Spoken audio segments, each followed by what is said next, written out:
नाही, काहीच बोलत नाही.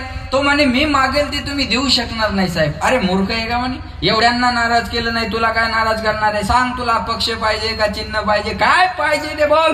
पक्षाला चिन्ह नाही का? अरे सगळ्यांना सगळं दिलंय, तुला काय पाहिजे ते सांग. ते म्हणे जेलर साहेब तुम्ही मागाल ते द्याल का मला? अरे मागशील ते द्यायला तयार आहे, तू माग तर. म्हणे देणार नाही तुम्हाला. अरे तू माग, मला मी प्रसन्न आहे. मी एक काम करा म्हणे साहेब, मला जेवायलाही देऊ नका, फॅनही लावू नका, मला खायलाही देऊ नका, लाईटही लावू नका, टीव्ही देऊ नका, काहीच देऊ नका.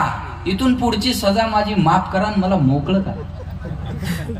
याला म्हणतात उचित माग. मोकळा झालो, इथून गेल्यावर मी माझा फॅनची बी व्यवस्था करू शकतो, मी माझ्या जेवणाची व्यवस्था करू शकतो, मी माझ्या मनोरंजनाची मी मुक्त होण्याची गरज आहे.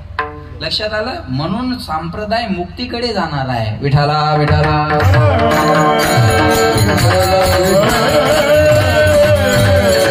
याला म्हणतात उचित मागणं. बरोबर आहे ना? मला माझं ध्येय काय? मला इथून सुटलो की मला सर्व